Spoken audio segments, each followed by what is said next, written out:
So we, wherever there is a question of corrosion or high temperature environments, we tend to use SS304, which is a specific grade of steel, and SS316L.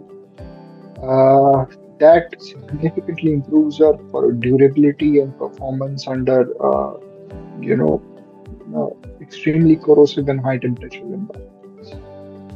So that is particularly not only relevant for carbon fitter, but also for the net zero machine, because fundamental nature of the chemistry in net zero machine dictates that chemicals which are alkaline in nature are used.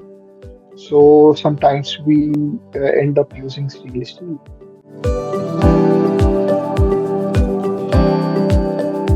Oh, because there are two things, right? So we usually try to compare performance with mild steel, which is the cheapest option available.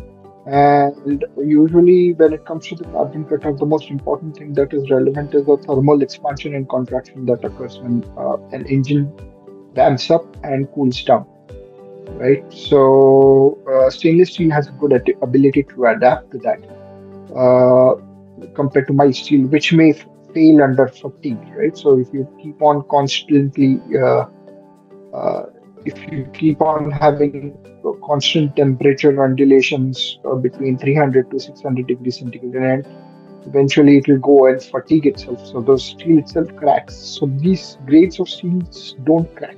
And for net zero machine, it's just plain corrosion. The rate of corrosion is very slow in terms of stainless steel compared to mild steel.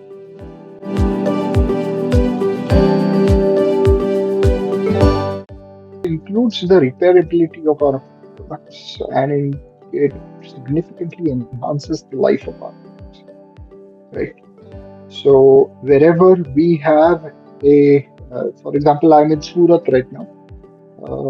It is an extremely humid environment with sea and a significant coastline. Wherever there is salinity in the air and wherever there is moisture, we have a high rate of corrosion. In those places, like for example, we are working with somebody in Maldives to ship the carbon cutter machine to them. So that particular machine, considering the life in which it is supposed to perform and the repairability of that machine, we our choice of material is stainless steel, right? Because we cannot replace the machine because of corrosion every 3 or 4 years. Imagine the, the carbon emissions of replacing the machine and the waste that is generated because of the waste machine. All that goes down if we simply prolong the life by choosing a better material in terms of stainless steel.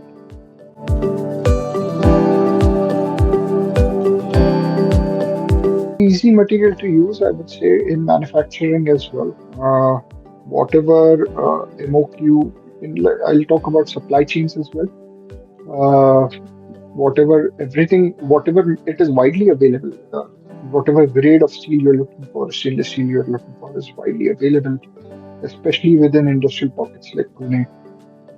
You can different operations like punching, bending, rolling. The tools required and the machines required are widely available. So, in fact, in Pygreen, I think 80% of our bought out is some sort of steel, and whether it is mild steel or stainless steel. A big chunk of it is readily available. So, it's a very easily uh, available material. Vendors which provide operations on these stainless steel material, these sheets are also readily available. So it's very easy to use material compared to, say polymers or plastics, where you tend to use dyes, and those specific machines are kind of hard.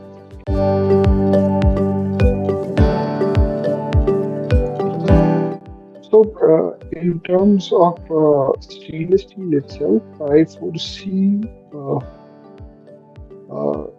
the specific CO2 capacity of Indian steel coming down from somewhere around 2.2 to 2 to less than 1. meaning that all stainless steel in India would eventually go down to green steel, which is a very good, very big thing, right? So we are a growing country and we need to approach net zero targets. So that is the direction I think in which we, stainless steel, particularly the industry, is going. In terms of net zero machine, a big chunk of the net zero machine architecture itself is made out of stainless steel. Uh, uh, because of the material resistance with that we need in terms of capturing CO2. Uh, when it comes to other products like the RECD or the carbon, specifically the carbon cutter and so on and so forth, stainless steel is going to be the backbone of manufacturing in India, whether it is automotive, whether it is our companies like clean tech. In terms of upcoming innovations, I can disclose that we are not personally working on it in terms of electrolyzers or something like that. But hydrogen electrolyzers also require electrodes and tanks which are made up of SS316L or a certain higher level of steel which can prevent corrosion, right? So pressure vessels is another story where you require specific sized tanks that can contain hydrogen uh, to a very high pressure. So I think that is a gap that industries like industries within the clean tech space are trying to close. So hydrogen storage vessels or LPG and LNG storage vessels will contribute significantly in terms of clean tech, and stainless steel is going to play a part in making those best pressure vessels widely available. Uh, as of now, we are obviously we're targeting the net zero target, net zero race, as to say, when within the stainless steel or the steel manufacturing industry.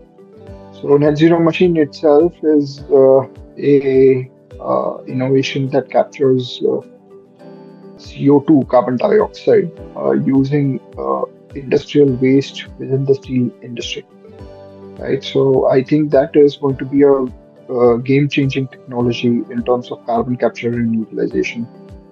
And we have a strong belief that the Indian steel industry will embrace our technology towards a more sustainable future.